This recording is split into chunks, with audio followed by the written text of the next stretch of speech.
Regional ring road నిర్మాణంలో మరో అడుగు ముందుకు పడింది. హైదరాబాద్ ఉత్తర భాగంలో టెండర్లు పిలిచింది కేంద్రం.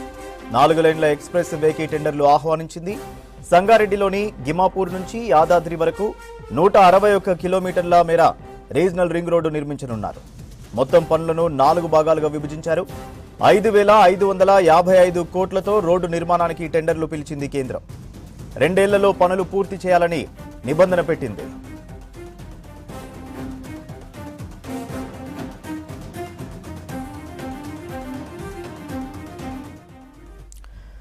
ప్యాకేజీ 1 కింద సంగారెడ్డి జిల్లా గిర్ముపూర్ రెడ్డిపల్లి వరకు 34 కిలోమీటర్ల మేర ఎక్స్ప్రెస్ హైవేను నిర్మించనున్నారు.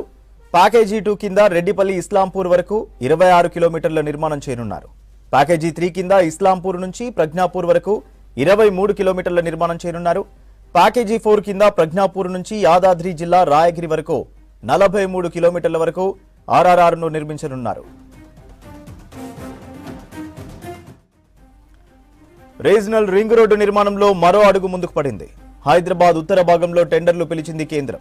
4 లేన్ల ఎక్స్ప్రెస్ వేకి టెండర్లు ఆహ్వానించింది. సంగారెడ్డిలోని గిమ్మాపూర్ నుంచి యాదాద్రి వరకు 161 కిలోమీటర్ల మేర రీజనల్ రింగ్ రోడ్డు నిర్మించనున్నారు. మొత్తం పనులను 4 భాగాలుగా విభజించారు. 5,555 కోట్లతో రోడ్డు నిర్మాణానికి టెండర్లు పిలిచింది కేంద్రం. 2 ఏళ్లలో పనులు పూర్తి చేయాలని నిబంధన పెట్టింది.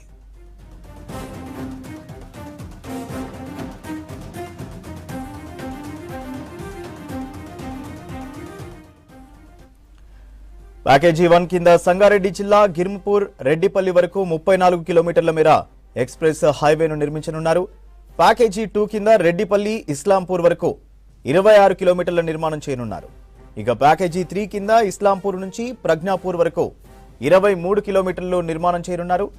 ప్యాకేజీ 4 కింద ప్రజ్ఞాపూర్ నుంచి యాదాద్రి జిల్లా రాయగిరి వరకు 43 కిలోమీటర్ల వరకు ఆర్ఆర్ఆర్ను నిర్మించనున్నారు.